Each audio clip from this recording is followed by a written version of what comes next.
Midnight pressed against the windows like a held breath. Avery Cole stood in the hallway as her phone woke with a hiss. A voicemail cracked open. A trembling voice whispered, "They know where you are." And the line died to static. The house answered with a deeper silence. Avery said, "That is not a prank," though no one was there.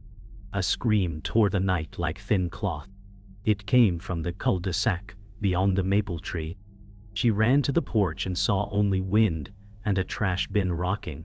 On the path lay a brass locket, cold and wrong, etched with symbols that refused to settle. Avery said, "Eliza," and the name trembled. The porch light flickered twice, then steadied. Her front room mirror stood in the foyer, old glass wavering as if it breathed. The voicemail replayed by itself, tinny and near. Footsteps sounded where there was no floor. Avery stepped back, heart drumming time with the fridge hum. She lifted the locket, and the metal stung her palm. The mirror gathered a shadow that did not match her stance. Avery said, "If someone is here, speak," and the air grew colder. The shadow smiled without a face. Morning arrived brittle and thin, and Avery boxed the locket like a venomous thing. She brewed coffee that tasted like coins. She said, "You are not cursed," yet the words carried no weight. The mirror waited, quiet, as if it had swallowed the night. She called Eliza Ward, and reached only a ring that wandered. A news alert blinked about a disturbance 2 streets over. Avery said, "Pick up, please," and left the plea on air. The foyer smelled of wet wood and old polish. The symbols from memory kept drifting behind her eyes. She tried to sketch them, and the lines bent away. A faint knock sounded, then stopped, like a thought abandoned. She opened the door, and found no one, only damp footprints fading. Her coffee cooled untouched. She set the sealed box on the mantel. The mirror caught its shape and made it larger. Avery said, "I need proof," and the house offered the same worn silence. Avery carried the box to Mia Hart, who lived 3 doors down and believed in locks and lists. Mia opened with a cautious smile that failed to reach her eyes. Avery said, "Keep this safe and tell me if it hums." Mia touched the tape and frowned. The kitchen clock behind her ran slow. They spoke in low voices about the scream, and each sentence made the space feel tighter. Mia said, "Maybe it is a prank," but she did not sound convinced. A newscopter thudded far off. Avery noticed an old mirror shard on Mia's counter, catching light like a knife. Mia swept it into a drawer with a stiff motion. Avery said, "Call me if you see anything strange." The drawer clicked. The air seemed to resist them. A chill moved from the window to Avery's wrists. The box sat between them like a sealed question. Back home, Avery faced the foyer mirror with a flashlight and a stubborn plan. She said, "Show me what I missed." The beam skimmed across old glass and raised a faint lattice of scratches. They formed a circle, then a crossbar, then broke apart when she blinked. The house creaked, as if shifting its story. She steadied her breath and watched for drift. The reflection delayed a heartbeat, then caught up. She whispered, "Do you hear me?" And the echo felt wrong. The phone on the table vibrated without a call. A hairline fracture revealed itself near the edge of the frame. She traced it and felt cold wick into her finger. From the depth of the glass, a corridor appeared that did not fit her house. It stretched long and dim, floor wet, walls breathing. Avery said, "This is not mine," and the corridor breathed back. Dusk pooled in the rooms, turning edges soft. Avery called Sheriff Nolan Briggs and left a careful report. She said, "There was a scream and a locket with marks." The line accepted her words and offered a case number. She lowered the phone and felt watched. In the mirror, a figure stood far down the corridor, still as a pinned moth. She leaned forward, and the figure leaned too, but not quite in sync. Avery said, "Who are you?" and the silence arranged itself into a threat. The porch light clicked on, though no motion passed it. She backed away, and the figure held its ground. Her keys rattled like brittle bones. She drew the curtains across the foyer, but the mirror brightened behind the fabric. Avery said, "I will find you." And a hush pressed back with a patient smile she could not see. Night returned with heavier weight as Avery sat before the mirror, notebook open, pen trembling. The glass clouded and revealed a room she did not know. A figure raised a knife and drove it down, blood blooming like ink across tile. Avery gasped, pen slipping. She said, "No, this is not real." The reflection showed a woman falling, her eyes wide and empty. The killer's face blurred, only the hand clear, scar across the knuckles. Avery pressed her palm to the mirror and whispered, "Stop." Her breath fogged, the vision bled to static. The house groaned under the cold. She closed the notebook, ink smeared, symbols repeating themselves across the page. She said, "If this is true, someone is dying now." Outside, a siren's wail carried thin and sharp, a thread of proof. The mirror cleared to her own face, pale, afraid, but not alone. The next morning, Avery walked to Mia's with coffee cups trembling in her grip. She said, "I saw something, and it was not mine." Mia's brows pinched, hands tight on the counter. Avery told her about the knife, the scar, the scream. Mia whispered, "You should not watch."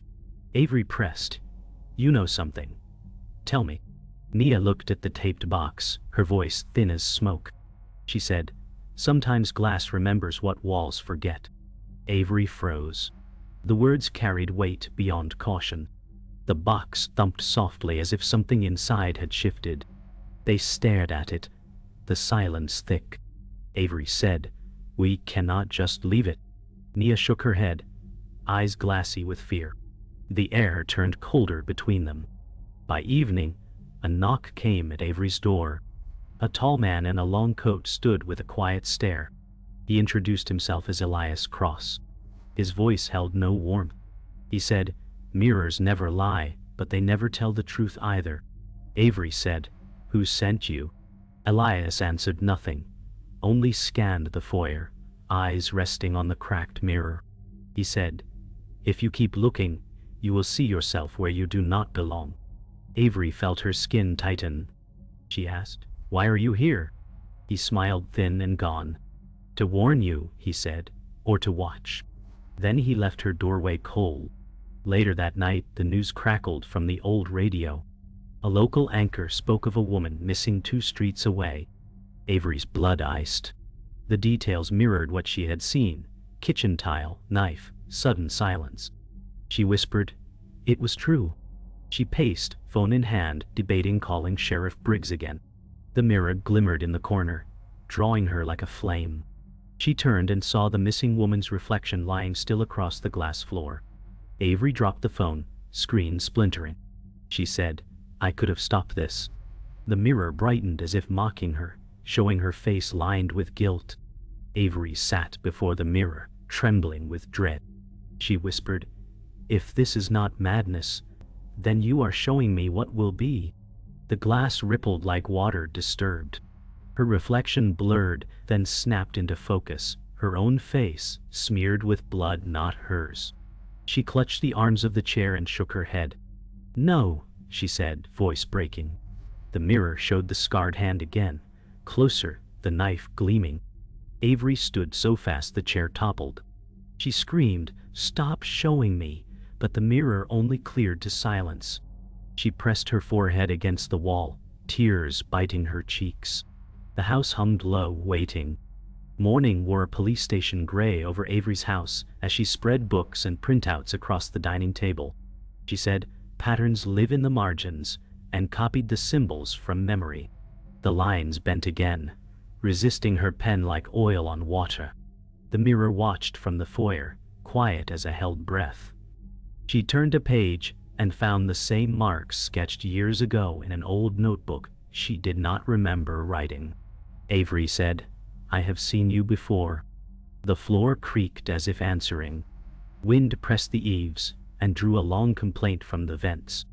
She searched the county archives site and found an article about a vanished jeweler and a locket recovered without a chain. She whispered, "Eliza, call me back." The voicemail tone sang its thin note and died. Her coffee cooled into a black eye on the table. The mirror's surface shaded, then cleared, leaving her face split by daylight and shadow like two strangers. By noon the glass darkened and revealed a staircase she knew too well, the one at Mia's place. Footsteps moved in the reflection, though no one climbed. Avery said, "Mia, answer." The call rang into a void. A hand with the scar slid along the banister, slow and claiming. Panic sparked and ran up her spine. She grabbed her keys and the box cutter from the junk drawer. "Stay breathing," she told herself, and crossed the street with a quick stride. The door at Mia's house stood jarred, paint flaking like old snow. Avery entered and called her name. The mirror at home showed the same hallway, now brighter, as if closer. She said, "Do not be here." And the air carried the smell of copper and bleach, a contradiction that made every nerve ring. Mia stood in the kitchen, with her phone clenched and eyes bright with a shine she did not explain. She said, "I heard someone on the stairs, but the steps stopped." Avery set the box cutter down and reached for her arm. "Tell me what you know." Mia stared at the sealed box and pulled her hand away like the heat burned. She said, "My grandmother kept a mirror that never gave back the same face twice." Avery felt a thin wire of fear pull tight. "Why did you take in the box?" Mia said, "Because you asked." The answer fell short of truth. A soft drag sounded from the hall, like fabric across wood. They both went still. Avery said, "We are not alone." Mia whispered, "We never were." The clock on the wall clicked a second. It had skipped. As twilight bled into the street, a knock tapped 3 even beats on Avery's door. Elias stood framed by the porch, coat damp with mist. He said, "You invited it when you named it." Avery said, "Then help me unname it." He stepped inside, eyes mapping corners. "Mirrors are doors for the things we refuse to face," he said. "But they demand a toll." She asked, "What toll?" His gaze landed on the locket buried in her memory. "Memory or blood," he said, "and usually both." She hated the calm in his voice. "How do you know this?" He answered, "Because I once paid." The lamp hummed and dimmed as if the room inhaled. Elias said, "Find the place the glass is pointing to, or it will choose for you." Night settled like a verdict. Avery spread a neighborhood map and marked each vision's clue. She said, "Kitchen tile, cracked step, maple shadow." The lines converged near the old Royce workshop by the creek. Her phone buzzed with a single text from an unknown number that read, "Too late." She felt the floor tilt. Elias said, "It wants you moving." She pocketed the box cutter and a flashlight. Mia texted, "Do not go alone," and then nothing else. The mirror caught their shapes together and made one of them lean a half-second behind. Avery said, "We go now." The house exhaled a colder breath, and the locket's outline pulsed in her memory like a bruise she could not cover. The Royce workshop crouched at the creek's bend, windows boarded, roof sagging. Avery pushed the door and found dust thick as velvet. The mirror at home had shown her here. She said, "This is where it began." Elias swept his flashlight and caught faint shapes on the wall, outlines of faces etched with knives. Avery's breath knotted. She touched one and felt the wood shiver. Then the mirror's reflection in her mind sharpened. The killer's shadow stepped forward and the scarred hand belonged to someone she knew. The reflection lifted its head, and the features matched Mia's face for one horrifying moment. Avery staggered back, whispering, "No." Elias said, "Do not trust what it gives." But doubt sank like stone. She said, "It cannot be her," though the glass insisted. Her pulse thundered. As they searched deeper, an old man sat in the corner, hair wild, eyes luminous in the dark. He laughed softly, a sound of teeth and regret. "The glass remembers," he muttered. Elias said, "This is Royce." The old man scratched lines on the floor. Avery crouched. The scratches formed the same symbols from the locket. Royce said, doors swing both ways, but once opened, nothing leaves clean. Avery asked, who is the killer? Royce looked up, grinned sharp. The mirror shows what you fear most. His finger traced the air, pointing toward Avery. Her stomach collapsed inward. Royce said, it likes you. The air soured with mold and rust. Back at Mia's kitchen, Avery slammed her hand on the table. What are you hiding? She demanded. Mia's eyes swam, jaw set. I wanted to help you, she said, voice breaking. Avery said, the mirror showed you. With the knife. Mia trembled, clutching the box like a lifeline. I am not what it shows, she pleaded. Elias leaned against the frame, watching without words. Mia finally snapped, my family has carried it for generations. I thought I could contain it. Avery reeled. You knew. The clock ticked, sharp as a hammer. Mia said, if it took you I would lose everything. Silence pressed until Avery whispered, you may already have. Sheriff Nolan Briggs came when Avery called, but his eyes carried something broken. He listened, arms crossed, lips tight. Avery said, people are dying. He shook his head. No evidence, only visions. Elias said, you know more. Briggs glared. That mirror was locked in evidence once, long ago. His hand twitched near his holster. Avery asked, why release it? Briggs muttered, orders. Above me. The weight in his tone stank of guilt. The mirror in the foyer gleamed as if mocking him. Avery said, you covered this. Briggs snapped, enough. His voice cracked. He stormed out, leaving silence thick as ash. Avery felt no safer. Alone later, Avery faced the mirror and whispered, show me truth.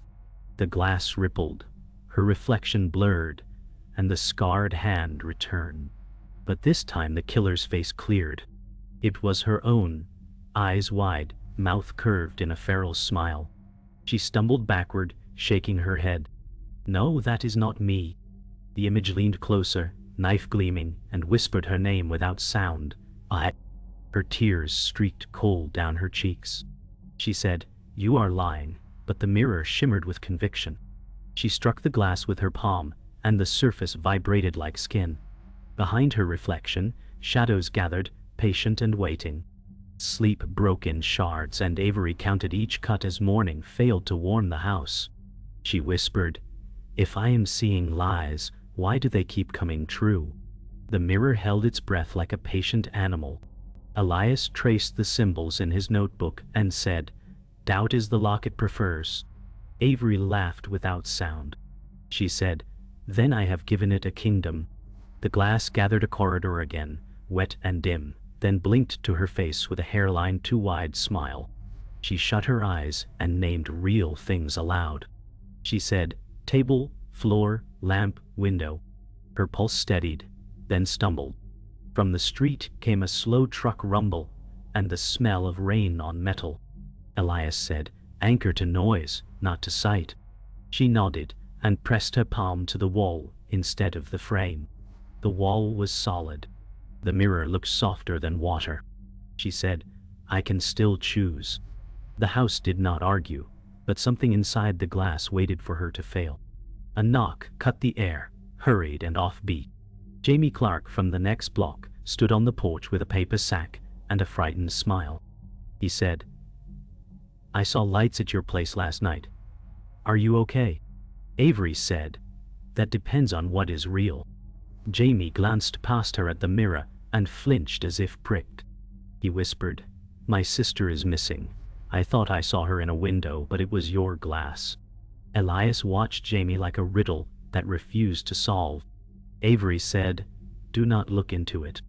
Jamie's breath shortened, eyes fixed on his reflection bending wrong at the edges. He said, it is brighter than the room. Avery stepped between him and the frame. Help me board it, she said. Jamie nodded, jaw clenched. Resolve set like plaster. The mirror brightened as if pleased. They pulled the mirror from the wall, braced it on blankets, and wrapped it in canvas. Avery said, end this. Elias poured salt in a ring and marked corners with chalk. Jamie held a mallet like a borrowed oath. The air thickened, warm and breathless. Avery raised the mallet and saw her reflection lift a knife instead. She said, "Not yours," and swung. The blow landed with a dull, wrong sound. The glass rippled, unbroken, sending a cold draft across their wrists. Elias said, "It is anchored elsewhere." He scattered iron nails and the lights browned. Jamie swung hard, shouting her name, and the mirror gave a single hairline crack that healed as they watched. Avery felt hope peel away. She said, "Then we take it back to where it feeds." The crack smiled and vanished. Mia arrived with eyes rimmed red, and the taped box clutched tight. She said, "Give it to me. I can still fix this." Avery said, "You knew it fed on us." Mia's voice cracked. "It needs a bargain, not a battle." Elias said, "Bargains write their own price."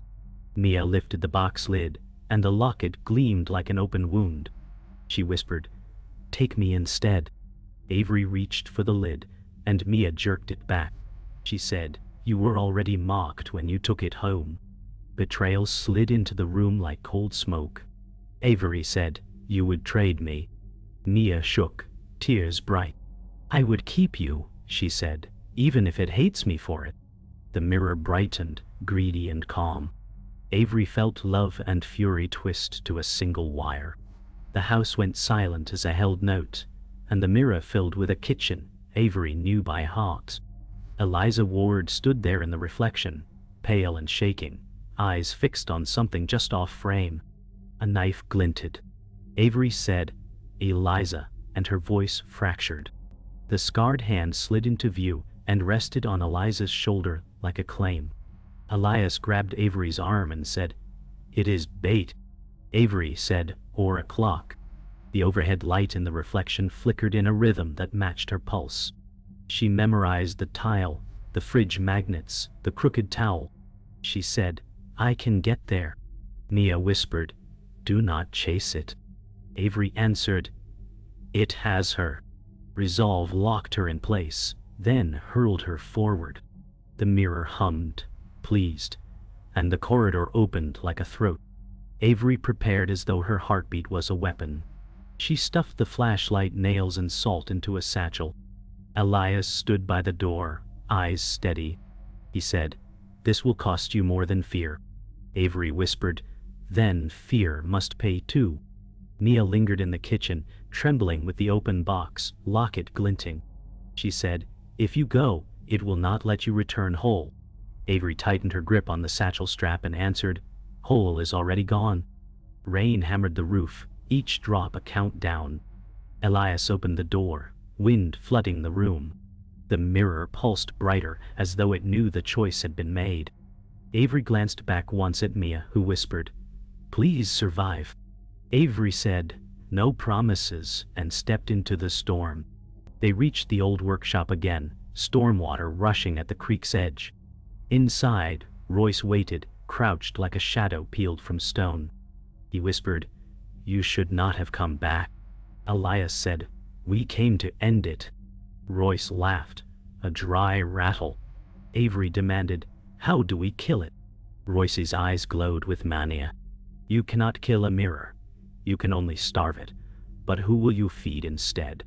Avery stepped closer, knife in hand, and hissed, "If it wants me, it will choke." Royce shook his head and said, "It already chose." The walls groaned and glass shimmered like water around them. The mirror in Avery's satchel began to hum, rattling the nails and salt.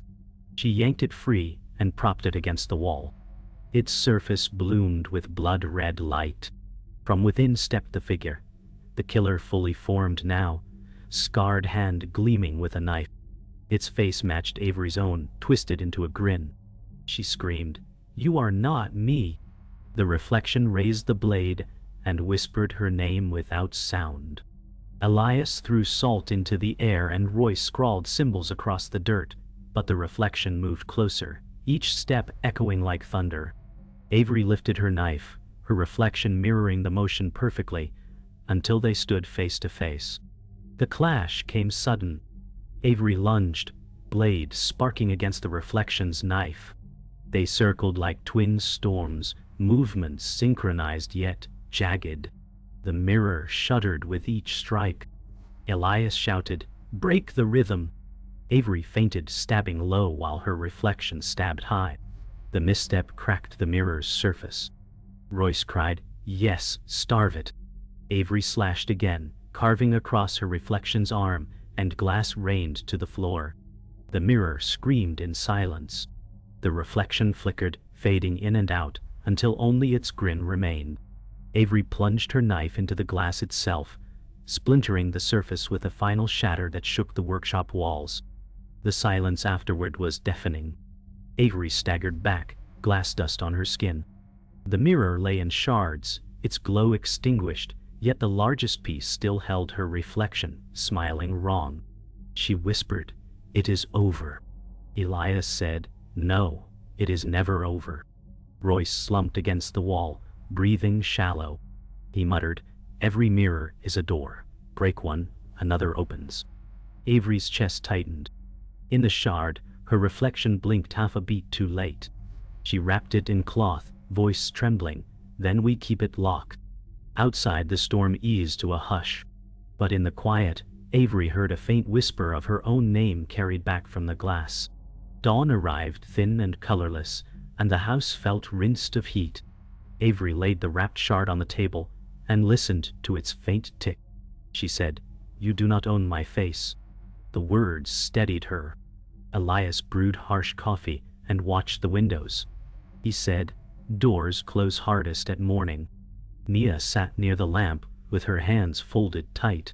She whispered, "If it calls, do not answer." The shard breathed a soft haze and then cleared. Avery said, "We finish this by choice, not fear." The floor creaked like an old confession. Outside, the street was wet and bright. Inside, the air held a last storm. Avery carried the shard to the bathroom where light was plain and unforgiving. She said, "No shadows here."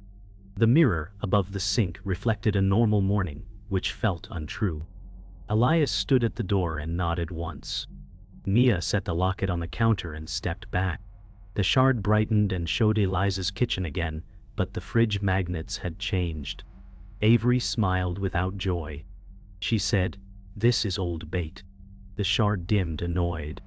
Avery held salt above the porcelain and waited. She said, "You learn. I can learn faster." The room felt smaller, but her breath held steady. The shard shifted and revealed a room none of them knew. A bare bulb swung. A drain in the floor waited. Avery watched for proof and found a reflection of herself standing behind her. The timing was perfect, then late. She said, "You cannot keep up." The reflection smiled and copied the delay, a beat behind life. Elias said, "Now." Avery poured salt in a circle and set the locket at its edge. She said, "Choice over hunger." The shard pulsed once, then bared 1,000 tiny versions of her face. Each one blinked wrong. She did not look away. She spoke the one truth the mirror could not mimic. She said, "I am afraid, and I am still here." The reflections faltered, then thinned. Avery pressed the locket to the glass and cut her palm on a seam. Blood traced a clean line. Elias hissed, "Hold." Mia reached but stopped, letting Avery choose. The shard drank the line and flashed white.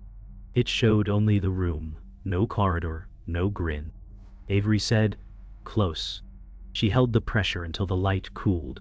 The glass sighed like a tired animal and lay quiet. The house felt heavier, but also true. Evening found them in the foyer again, curtains open to a calm sky. Avery wrapped the shard in fresh cloth and sealed it with tape. She said, "We will store it where doors do not swing." Elias nodded, tired and ready. Mia whispered, "If it wakes, we face it together." The antique frame on the wall held only a blank backing board. Avery almost missed the quiet. She said, "Listen." From somewhere deep, a faint knock answered, careful and distant. It came once, twice, then stopped. She smiled without showing teeth. She said, "Not tonight." The house settled and kept the promise.